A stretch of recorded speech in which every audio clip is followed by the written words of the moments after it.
시청자 여러분 안녕하십니까? 생생토론 조영호입니다. 연인 간 갈등이 극단적인 범죄로 이어지는 교제폭력 사건이 잇따르며 사회적 충격이 커지고 있습니다. 교제폭력은 살인뿐 아니라 스토킹, 협박, 사기 등 다양한 형태로 나타나고 있습니다. 이제는 더 이상 개인 간의 문제가 아닌 사회 전체를 위협하는 불안 요인으로 번지면서 강력한 처벌과 실질적인 보호 장치가 요구되는 시점입니다. 오늘 생생토론에서는 반복되는 교제 폭력과 그 실태 그리고 대책을 짚어보겠습니다. 나와주신 분 소개해드립니다. 신소영 중부대 경찰행정학과 교수 나오셨습니다. 안녕하십니까. 김혜영 천안 여성의 전화 부설 성폭력 상담소 소장 시간 내주셨습니다. 안녕하십니까. 네, 이어서 이한나 변호사 자리하셨습니다. 네, 안녕하세요. 먼저 준비된 영상 보신 뒤 본격적으로 얘기 나눠보겠습니다.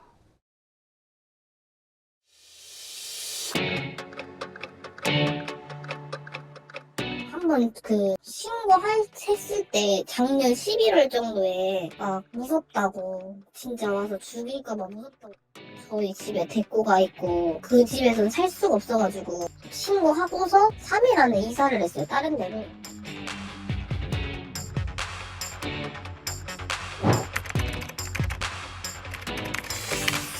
처벌 불원과 상관없이 경찰에서는 스토킹 여부를 명확하게 판단해서 개입해야 한다. 또 이번에 그런 매뉴얼 개정으로 인해서 적극적으로 좀 개입할 수 있는 근거가 마련되었다라고.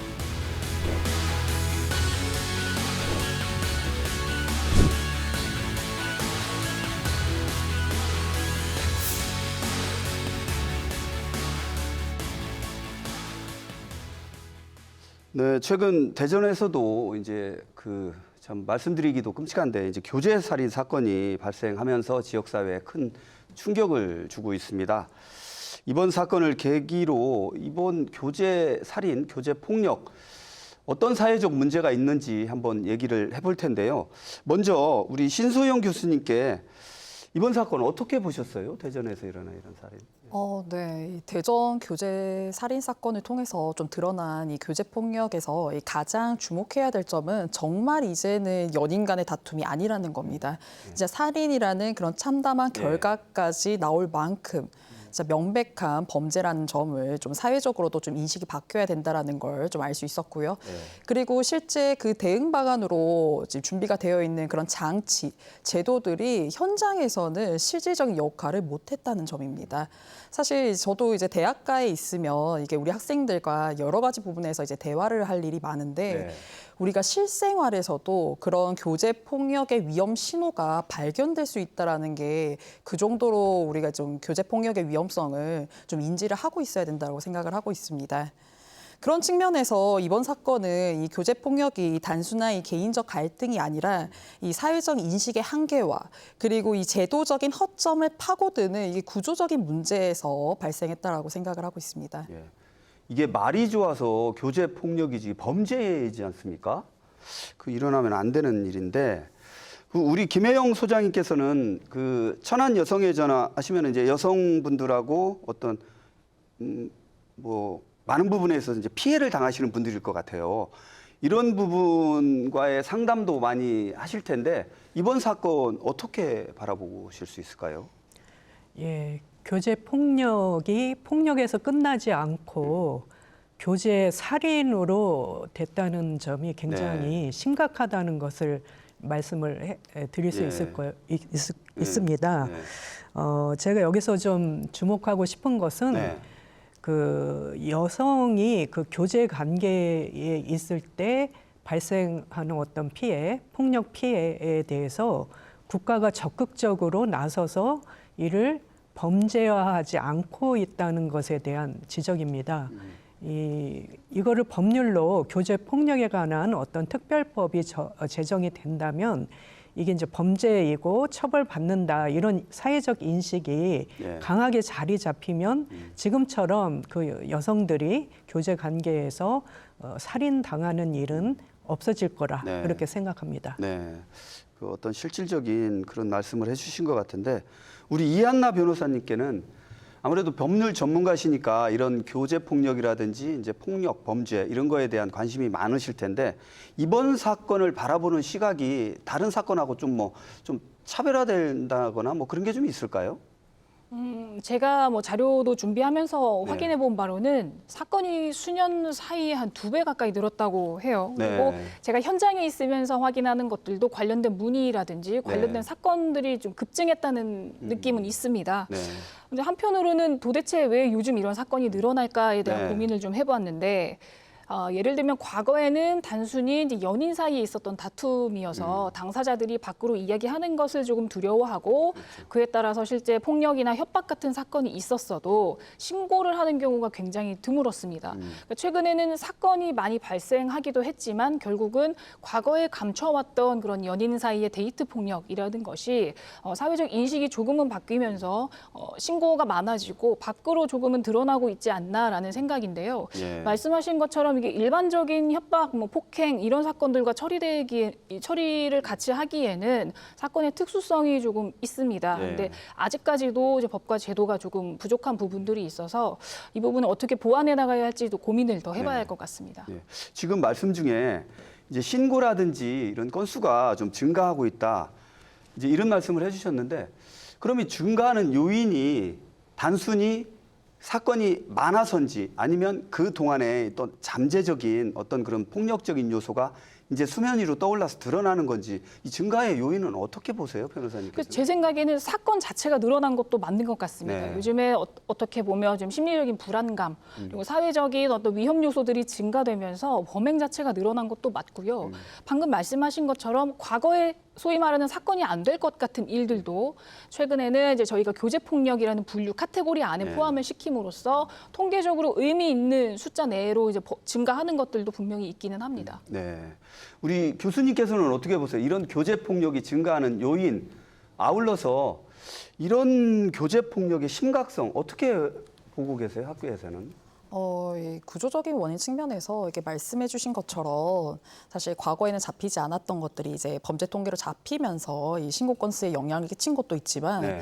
현재 이 디지털 기술의 발전과 그리고 이제 가해자의 그런 집착과 통제하려는 그 욕구가 결합이 되면서 좀 새로운 양상들이 좀 보이고 있다라고 생각을 합니다. 네.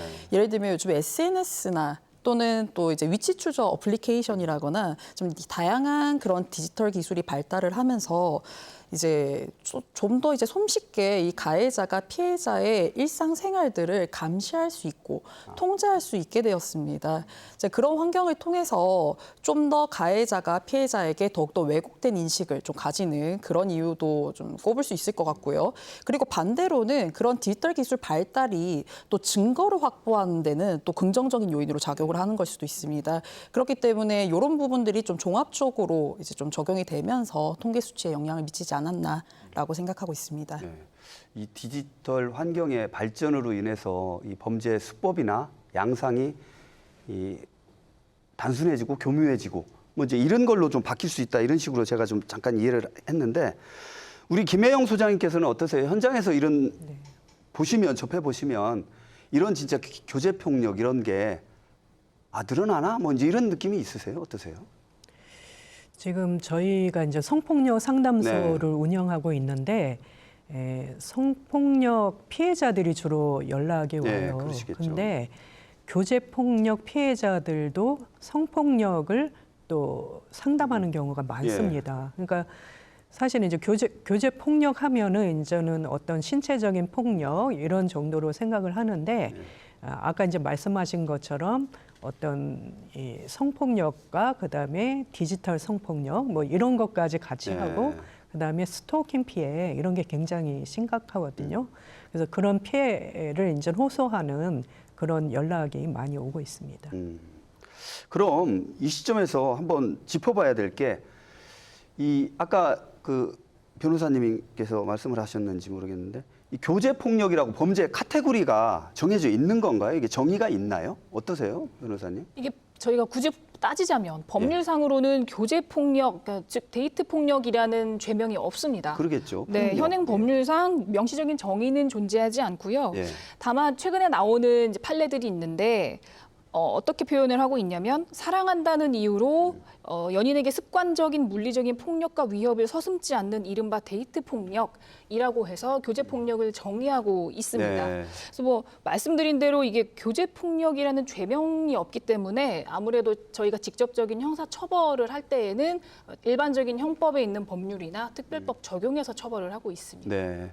이게 뭐 폭력이 뭐 교제 폭력 따로 있고 뭐 가정 폭력 따로 있고 뭐 직장 내 폭력 따로 있고 뭐 이게 폭력이 어떤 카테고리로 범주가 뭐 분류를 한다고 뭐 어떻게 바뀌고 이런 건 아닐 텐데 이 폭력 나쁜 거잖아요. 범죄고 일어나면 안 되는 일인데 이에 따른 어떤 그런 사회적인 그런 양상, 변화 이런 것도 좀 주목을 해볼 필요가 있다고 보거든요.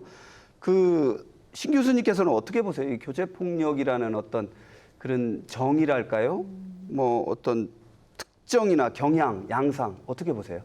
이 범죄학계에서 이 교제 폭력을 바라보는 관점에서는 이 연인 간의 관계에서 발생하는 이 정신적, 신체적, 성적, 경제적인 그런 폭력들을 다 종합해서 개념 정의를 좀 하고 있습니다. 정말 앞서 말씀드린 것처럼 이제는 진짜 친밀한 그 가까운 관계에서 발생하는 그 연인 간의 뭐 사랑 싸움, 다툼이 이제 아니라는 거죠. 네. 근데 이제 주로 요런 이 교제 폭력을 이야기할 때 이 가정 폭력과 좀 스토킹 범죄를 이 동일한 선상에서 같이 언급이 되는 경우들이 많아요. 근데 그 이유는 이 교제 폭력의 범죄 특성을 한번 좀 살펴봐야 될 것 같은데요.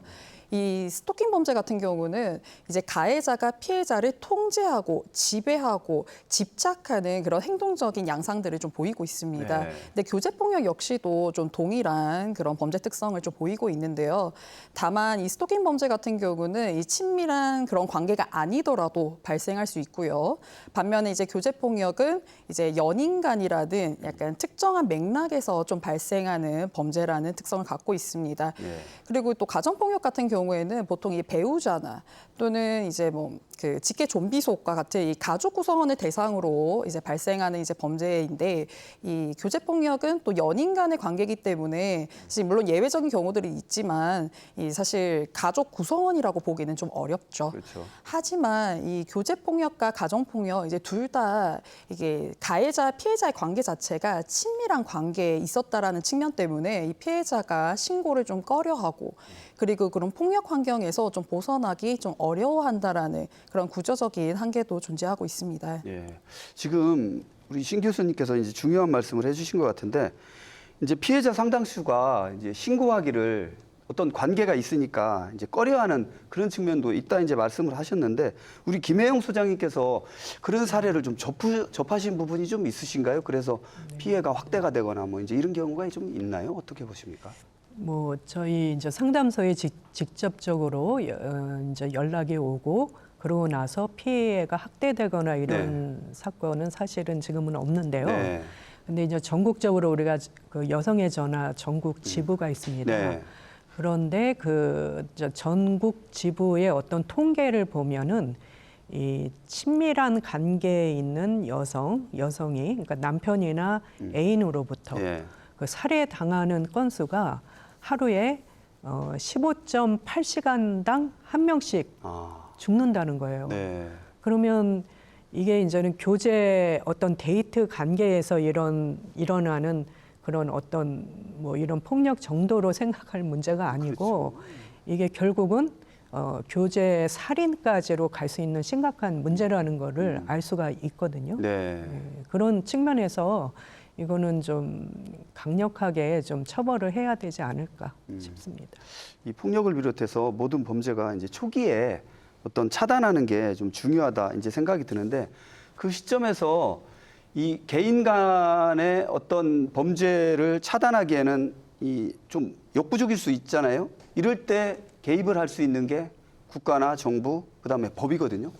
근데 이 법률상 이 과연 이 충분히 대응을 하는지 국가가 과연 이런 어떤 피해자가 나타났을 경우에 저 범죄를 차단할 수 있는지에 대한 의문이 좀 있거든요. 이한나 변호사님께서는 어떻게 보세요? 이게 지금 충분히 법률적인 대응이 충분하다고 보십니까? 지금 현행 법상? 말씀드린 대로 이 교제 폭력에 대한 명시적인 법 규정이 없기 때문에 일반적인 형사법 규정을 적용해서 처벌하는 경우가 많습니다. 네. 뭐 예를 들면 폭행, 상해, 협박, 감금 이런 것들 일반적인 형법 규정으로 처벌을 하고 있고요. 만약에 이제 스토킹 범죄와 좀 관련이 되어 있다고 하면 그때서야 스토킹 범죄 적용을 할 수 있는 수준인 건데 우선은 이런 이 교제폭력 범죄 같은 경우에는 아무래도 교제관계의 특수성이 반영이 돼서 그 부분에 대한 법 규정이 없는 것이 현실입니다. 그리고 이제 무엇보다도 현행 제도에서는 또 피해자가 아까 교수님도 말씀하셨지만 신고 자체를 좀 꺼리는 경우가 그러니까요. 많거든요. 네. 그리고 처벌을 원하지 않는다는 의사를 밝히는 경우도 많습니다. 이런다고 했을 때는 별도로 수사기관에서 강제로 어떤 뭐 임시 조치를 한다거나 추가적인 보호 조치를 하기도 어렵거든요. 그러니까 이런 부분이 결국 현재로서는 법률의 부재라고밖에는 말씀드릴 수 없고요. 참고로 협박죄 같은 경우에는요, 반의사 불벌죄라고 네, 해서 그렇죠. 피해자가 저 처벌을 원하지 않아요라고 하면 결국 처벌도 못하는 그런 수준에 있습니다. 그러니까 보통 피해자들이 가해자의 관계나 그 주변 인물들의 관계를 고려해서 또 신고 자체도 하지 않다 보니까 그러면 어쩔 수 없지 뭐라는 태도를 보일 수밖에 없는 거죠, 수사기관에서도. 예. 이런 법률적인 대응도 좀 부족한 것 같은데 문제는 저희가 도입 영상에서도 이제 보여드렸는데 이제 피해자가 신고를 한단 말이죠. 신고를 한 번, 두 번, 여러 번 했는데도 불구하고 어떤 경찰력이라든지 이런 공권력의 개입이 미미하면, 그러니까 쉽게 얘기해서 단순한 폭력으로 끝날 게 사람의 목숨을 앗는 그런 사건까지 이제 발생을 하니까 이제 문제가 되지 않습니까? 이 초기 대응 좀 부족하지 않나? 이제 이런 문제가 좀 있는데 우리 신 교수님께서는 어떻게 보세요? 어떤 뭐 경찰의 초기 대응 그야말로 법은 멀고 주먹은 가까운 그런 현실인가요? 이번 사건이 사실 가장 또 안타까운 점 하나가 이 피해자가 교제폭력뿐만 아니라 뭐 주거침입, 뭐 편의점, 뭐 난동 사건 여러 차례 사실 신고가 있었어요. 네. 그럼에도 불구하고 이제 좀 신속하게 개입해서 초기에 이 참담한 결과를 막을 수 있었음에도 불구하고 대응이 좀 적절하지 않았다라는 측면을 좀 고려해야 될 것 같습니다. 특히나 이 반복된 신고에도 불구하고 이게 좀 연인 간의 다툼처럼 이렇게 좀 사건 자체가 좀 축소된 측면도 좀 보이고요.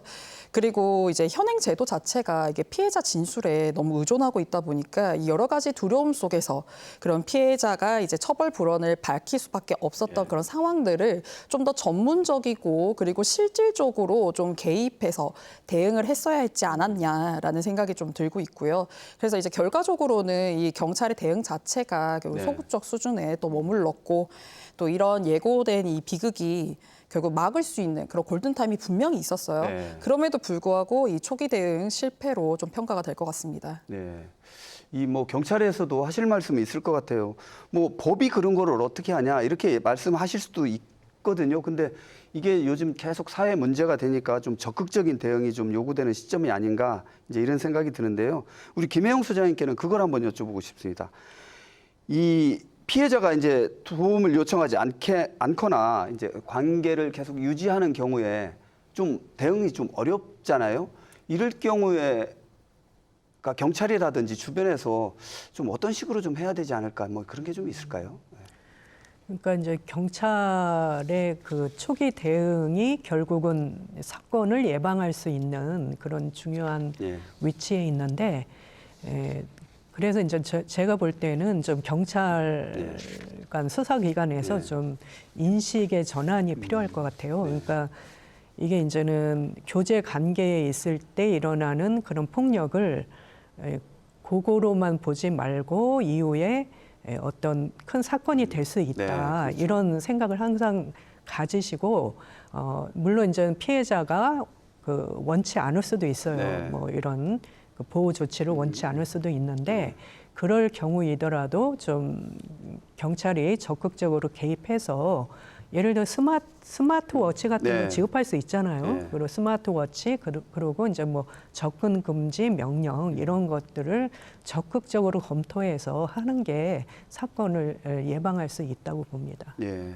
그 스마트워치라든지 어떤 대응 방안에 대해서 이제 말씀을 해주셨는데 우리 이한나 변호사님 이런 그러니까 본인이 원하지 않는다고 그러면은 사실 그 공권력의 입장에서도 개입을 하기가 좀 어려운 부분도 있지 않습니까?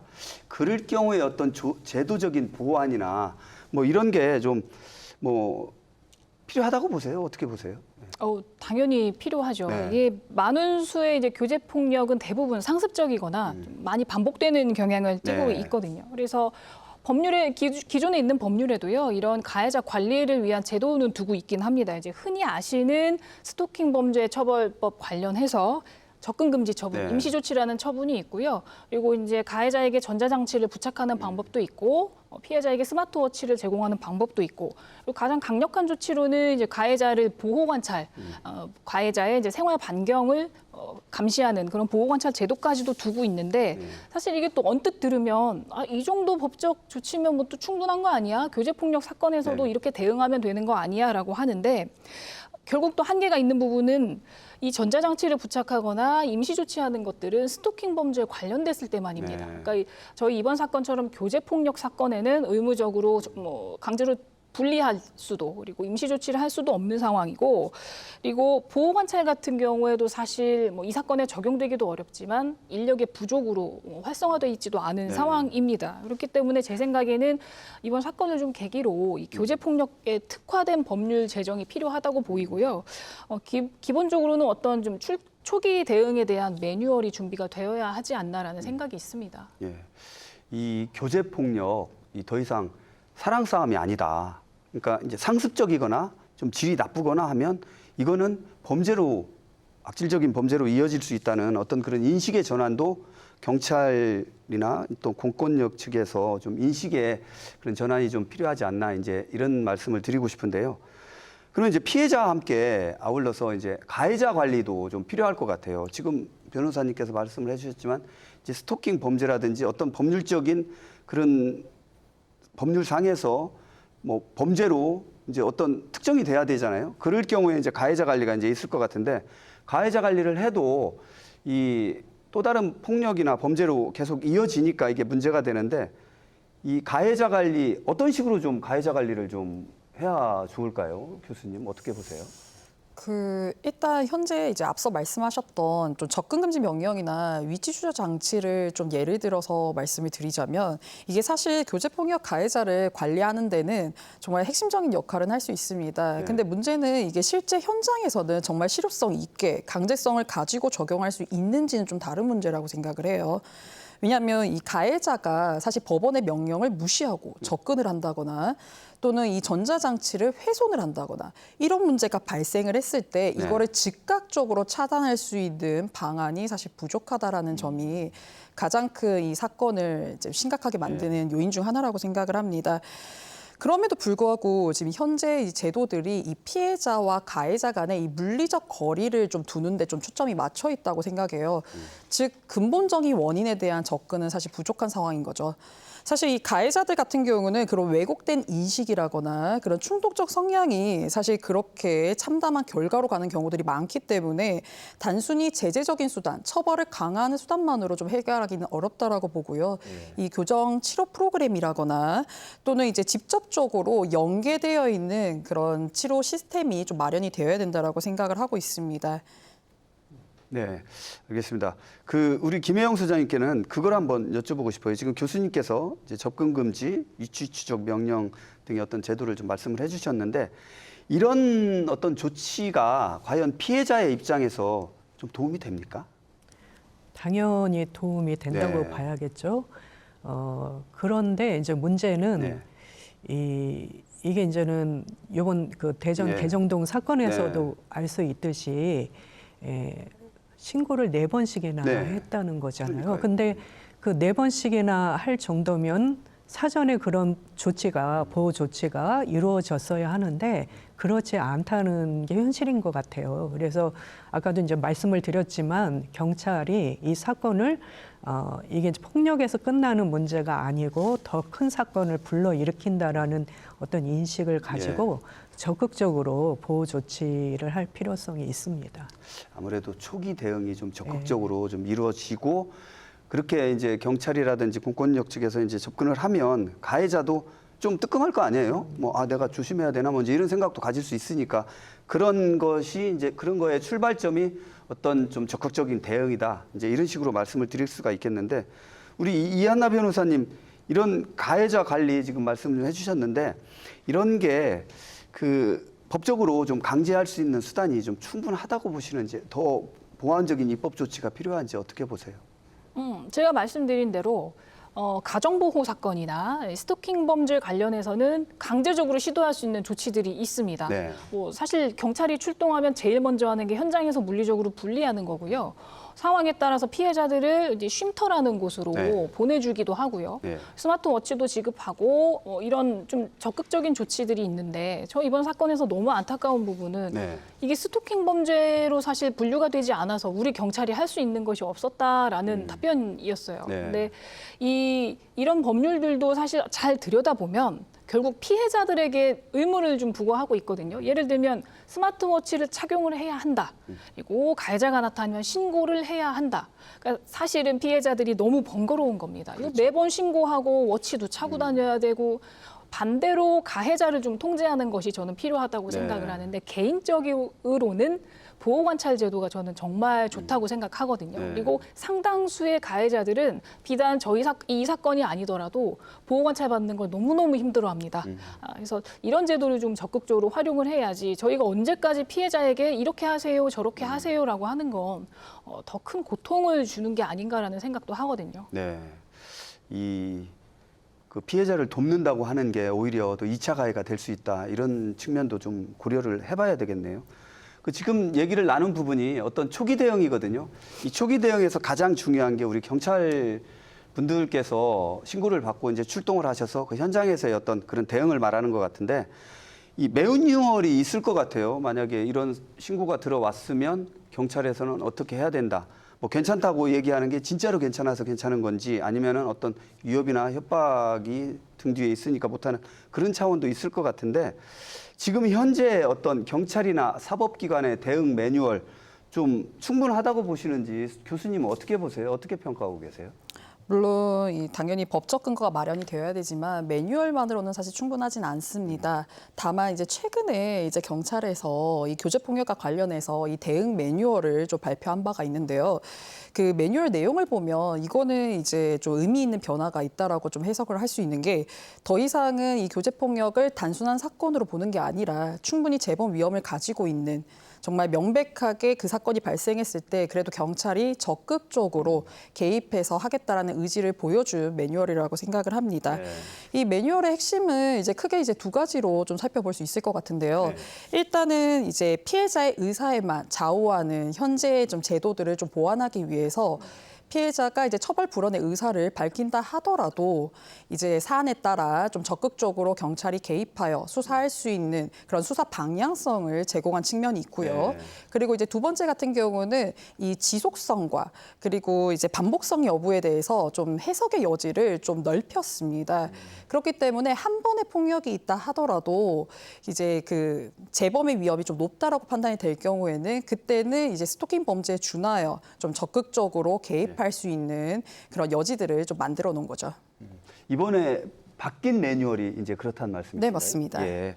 그러면 이게 현장에서 대입이 됐을 경우에 제대로 이제 작용이나 작동을 해야 되는데 뭐 시간적인 뭐 어떤 시간도 필요로 할 것 같고 경찰 현장에 이제 대입되기까지의 어떤 여러 가지 과정이 좀 필요할 것 같은데 우리 김혜영 소장님께서는 어떻게 보세요? 이런 경찰이나 사법기관의 대응이 현재로서 좀 적정한지 매뉴얼은 있다고는 하지만 부족하다면 앞으로 좀 어떤 식으로 발전을 해야 되는지 좀 그런 의견이 좀 있으실까요? 예. 제가 볼 때는 그 경찰은 아마 이제 매뉴얼이 있으면 그거에 근거해서 충분히 할 수 있다고 봅니다. 근데 이제 현장에서는 그 매뉴얼이 실제 이게 이제는 실현되기까지는 좀 시간이 필요할 수도 그렇겠죠. 있을 것 같아요. 네. 그리고 지금 문제가 이제 교제 폭력에 관한 어떤 법률이 부재하기 때문에 이제 이 매뉴얼을 지키지 않았을 때 어떤 또 그에 따르는 뭐가 있는지는 네. 알 수가 없습니다. 네. 그래서 제 생각은 이게 이제 매뉴얼로 그칠 문제는 아니고 교제 폭력 범죄로 명확히 하는 어떤 법률 개정이라든지 법률 제정 이게 지금 필요하지 않을까. 그래야만이 이런 가해자들도 이게 범죄고 처벌받기 때문에 내가 이래서는 안 된다. 이런 거를 예. 분명히 인식할 수 있다고 봅니다. 이 범죄라는 게 이제 그 범죄의 심각성 이거를 가해자가 인식을 한다고 인식을 해서 안 일어나면 좋겠죠. 근데 일어난단 말이죠. 그럴 경우에 이 차단할 수 있는 그런 어떤 법적인 제도적인 장치가 이제 필요할 것 같다. 이제 이런 생각이 드는데 우리 이한나 변호사님께는 지금 말씀해 주셨지만 법이 참 한계가 있지 않습니까? 이 한계를 좀 극복해야 되는 어떤 식으로 좀 극복을 해야 될까요? 우리 법적인 면에서. 이게 어떻게 생각하면 어렵고 어떻게 생각하면 쉬울 수도 있는 게 기존에 있는 저희 가정보호 관련한 사건 네. 처리하는 방법도 있고 스토킹 범죄 처벌하는 것도 사실 점점점 강화가 되어서 네. 지금은 뭐 피해자가 원하지 않더라도 현장에서 즉각적인 분리를 하고 접근금지 명령을 할 수 있게끔 되어 있습니다. 근데 저희 교제폭력도 최소한 제 생각에는 스토킹 범죄에 준하는 수준 정도로는 초기 대응 매뉴얼이 나와야 하지 않을까 네. 생각하고요. 아무래도 이제 그러면 어떻게 처벌을 할 것이냐 이 부분도 중요할 것 같은데 네. 제가 오기 전에 이제 관련된 판결들을 많이 살펴봤습니다. 네. 그래서 법원도 나름대로 심각성은 인지하고 있고 장래에 이러한 교제 폭력이 더 큰 피해를 낳을 수 있다는 부분에 언급한 판결들도 많았는데요. 예. 아무래도 이제 이 교제 폭력이 일반 폭력과는 좀 상황이 다르고 자주 반복되고 어쩌면 이제 상습적으로 바뀔 수도 있다는 점에 대한 평가를 네. 별도로 해서요. 이 부분도 결국 양형에 좀 반영되지 않아야 양형에 반영이 되어야 한다고 생각을 합니다. 왜냐하면 가해자 입장에서는 아이 뭐 좀 몇 번 때렸다고 아니면 몇 번 협박 좀 했다고 내가 무거운 처벌을 받겠어라는 생각도 분명히 가지고 있거든요. 네. 그래서 이러한 부분에 대해서 처벌도 조금 강화가 되어야 한다는 생각을 가지고 있습니다.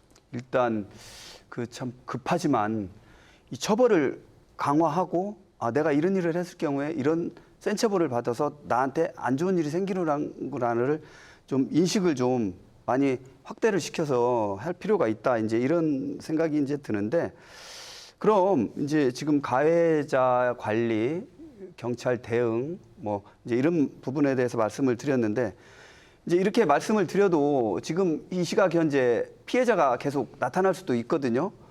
이 피해자가 나타났을 경우에 어떤 보호나 지원 대책 이런 게 좀 필요할 것 같은데요. 어떤 경찰의 보호를 비롯해서 그 피해자들께서 가장 큰 어려움을 느끼는 부분이 좀 있을 것 같습니다. 우리 소장님께서는 어떤 호소를 좀 들어보신 부분이 있을까요? 피해자분들이 어떤 걸 많이 호소하시나요? 일단 상담 전화의 주요 내용은 어떤 거냐면은 보복 문제예요. 그렇죠. 그러니까 만약에 이거를 신고를 하면 그에 따르는 보복이 있을 것 같은데 이것이 경찰이 충분히 이런 것들을 조치를 취해 주느냐 이런 거를 묻고 그리고 또 처벌을 받느냐 이런 거를 주로 이제 상담을 하시거든요. 네. 그래서 제가 볼 때는 어쨌든 이 안전, 그러니까 신변 보호 이런 것들을 강력히 원하고 있다라는 거를 네. 말씀을 드리고 네. 그다음에 이제 또 하나는 이런 전문 상담 기관에서 이 충분히 상담을 받는 게 필요해요. 네. 이 정서적인 어떤 불안 이런 게 굉장히 심하고 그다음에 이런 법률적인 수사적인 이런 데 도움을 받으셔야 되잖아요. 네. 그러려면 이런 상담소를 이용하는 게 필요한데 이거에 대한 홍보 이런 게 좀 제대로 되고 있는지 이것도 좀 신경을 많이 써서 해야 될 거라고 보이고 그다음에 이제는 마지막에 좀 말씀드리고 싶은 것은 네. 이 말하자면 이제 교제 폭력의 전조 증상이라고 할 수 있는 게 뭐냐면은 네. 그 상대방의 어떤 일거수일투족을 아주 강력하게 네. 통제를 한다는 거예요. 근데 그런 거를 사실 견디기 힘들잖아요. 그렇죠. 근데 그것 때문에 전 상담을 많이 하시는데 이러한 행위에 이게 폭력이다, 이게 교제 폭력이다라는 인식을 좀 자리 잡게 네. 하는 거 이런 게 지금 중요한 것 같습니다. 내가 피해를 당해도 앞으로 어떻게 뭘 해야 되지? 막막해 하시는 분들이 있으실 거란 말이죠. 이제 이런 부분에 대한 어떤 그 좀 널리 알리고 이런 게 좀 있다라는 거를 좀 많이 좀 도움을 줄 수 있다라는 거를 좀 알릴 필요가 있다. 이제 이런 생각이 드는데 우리 이한나 변호사님께는 그걸 한번 여쭙고 싶습니다. 현행 법률상 피해자의 보호나 회복 지원 좀 뭐가 마련된 게 좀 있습니까? 이렇게 말씀드리고 싶지 않은데 딱히 방법이 존재하지는 않습니다. 네. 그리고 소장님 말씀하신 것처럼 피해자들이 가장 걱정하는 것은 뭐 말할 것도 없이 보복이고요. 그렇죠. 근데 어떤 피해자들은 보복 내가 감내하겠다라고 해서 본인이 어떤 조치를 하고 싶은데 그럴 때는 마음 먹고 고소나 소송을 하려고 해도 이제 비용적인 문제와 시간적인 문제에 결국 부딪히게 될 수밖에 없거든요. 예.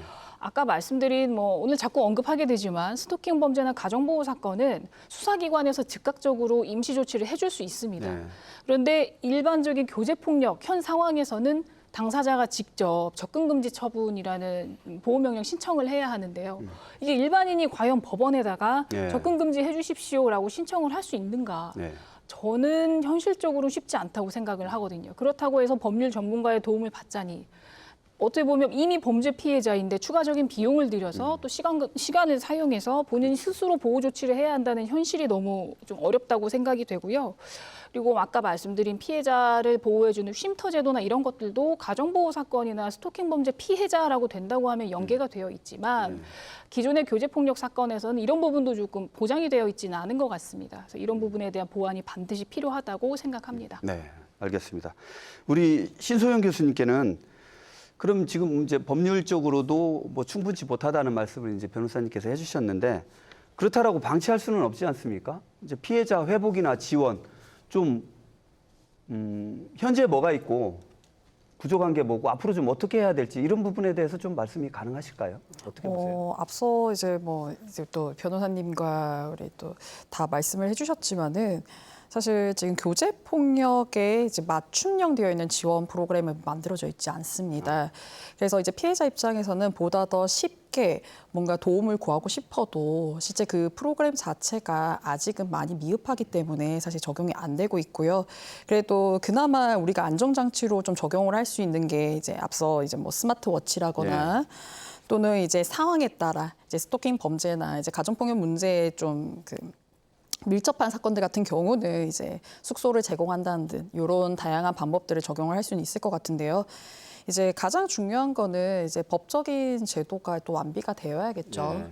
네, 그래서 법적인 제도가 완비가 돼야 되고 특히나 또 맞춤형으로 교제 폭력에 적합한 정의를 다시금 법적인 관점에서 정의가 내려져야 되고 그리고 이제 대응책들도 그에 따라 좀 체계적으로 다시 정비를 하는 게 중요하다고 생각을 합니다. 네, 알겠습니다. 이런 어떤 피해자 보호 회복 지원에 이어서 더 논의가 돼야 될 부분이 이제 이런 범죄를 이제 일으킨단 말이죠. 이제 가해자가 있을 거 아닙니까? 그러면은 이제 어떤 절차를 거쳐서 이제 흉악범에 대한 이제 신상을 이제 공개를 하는데 이번에도 공개가 됐죠. 네. 예. 이번에도 이제 공개가 돼서 제가 한번 이 수치가 있어서 한번 말씀드릴게요. 지난해 이제 대전과 세종, 충남북에서 충청권 4개 시도에서 총 97건의 살인 및 살인 미수 사건이 이제 발생을 했는데 2017년 이후에 가장 높은 수치라고 합니다.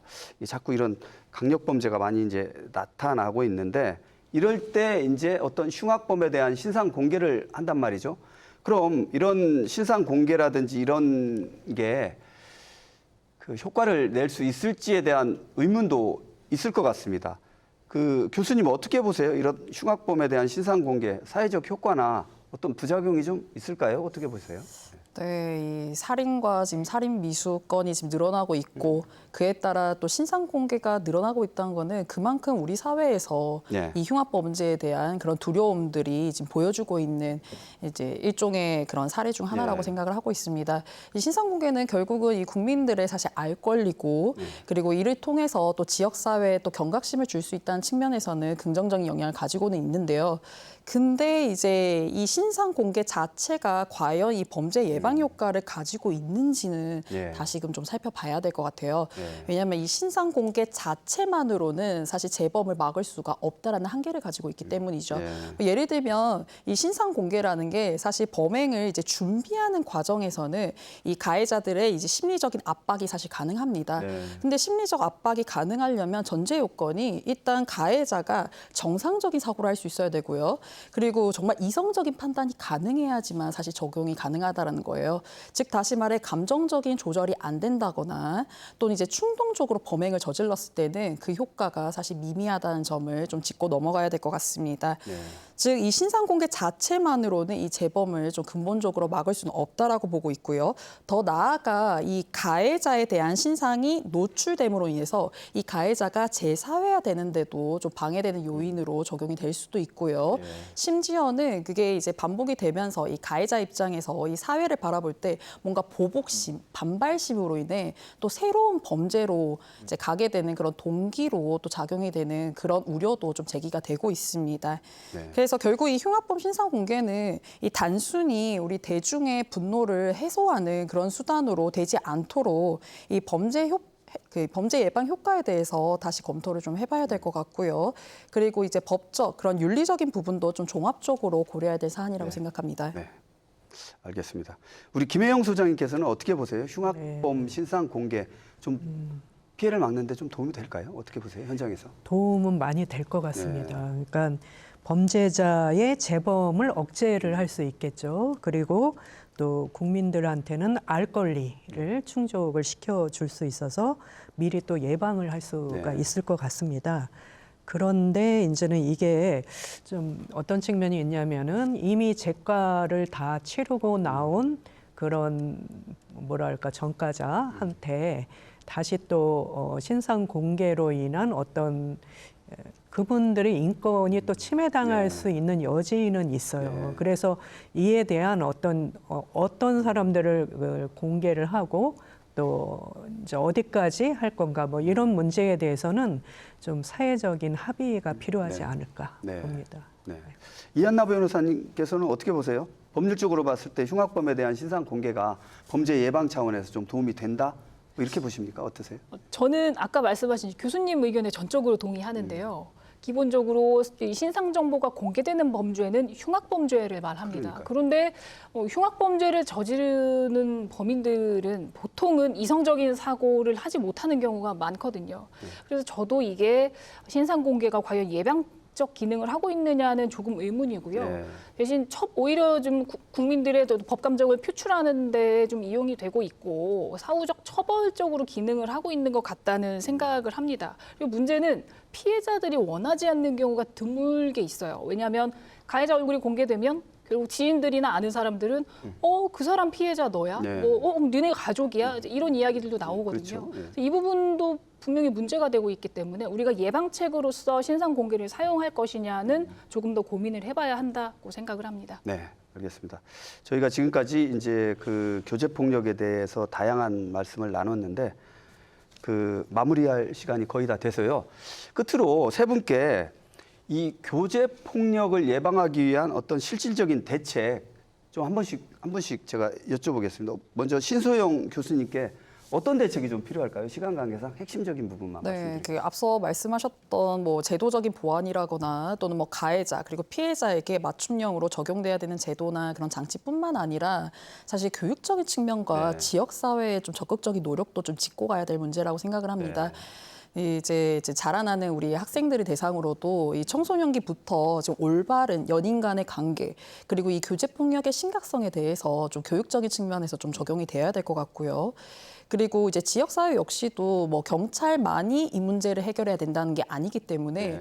이 시민단체 그리고 지자체와도 좀 연계를 해서 그런 위험 신호들에 대해서 좀 예민하게 네. 좀 더 관심 있게 살펴볼 수 있는 그런 감수성을 좀 길러야 네. 이 교제 폭력을 예방할 수 있는 그런 시작점이라고 생각을 합니다. 네, 알겠습니다. 우리 김혜영 소장님께서는 교제 폭력을 예방하기 위한 실질적 대책 어떤 말씀 주실 수 있을까요? 뭐 저희 입장에서는 아무래도 그 교제 관계에 대한 어떤 이 법률적인 제정 이런 게 네. 필요하다고 보여요. 네. 그러니까 이미 이제 결혼했을 때는 가정폭력으로 할 수가 그렇죠. 있고 그다음에 이제는 성폭력 같은 경우는 특별법으로 제정이 되고 있는데 근데 이제 교제 관계에서 발생하는 폭력에 대해서는 아까도 이제 말씀을 했지만 법률적인 어떤 부재가 있거든요. 그렇기 때문에 이게 그냥 이렇게 한번 사건이 발생해서 뭐 이슈화되고 끝나는 게 아니라 앞으로는 좀 장기적인 입장에서 봤을 때도 이 법률 제정이 필요하지 않나 그렇게 생각이 듭니다. 네, 알겠습니다. 우리 이한나 변호사님께도 교제 폭력을 위한 실질적인 대책, 뭐 법률적인 차원도 좋고요. 네. 어떤 말씀 있으실까요? 네. 저는 첫 번째도 초기 대응, 두 번째도 초기 대응이라고 생각을 하고요. 이 교제 폭력은 점점 시간이 지날수록 조금 더 잔인해지고 폭력화되는 면이 네. 있기 때문에 큰 피해를 막기 위해서는 반드시 초기에 적절한 대응이 있어야 한다고 생각을 합니다. 네. 어떤 현장에서의 초기 대응이 가장 중요하다. 좀 중요하신 말씀 같아요. 변호사님께서 말씀하신 게. 토론을 마무리할 시간입니다. 연애와 사랑이라는 이름 뒤에 숨어있는 폭력이 우리 사회의 안전과 신뢰를 무너뜨릴 수 있습니다. 피해자가 두려움 없이 도움을 요청할 수 있는 사회, 가해자가 반드시 책임을 지고 교정될 수 있는 제도, 그리고 지역사회 모두가 안전망이 되어주는 문화, 이 세 가지가 동시에 자리 잡아야 비극을 막을 수 있을 것입니다. 함께한 세 분 수고하셨고요. 시청해주신 여러분 감사합니다.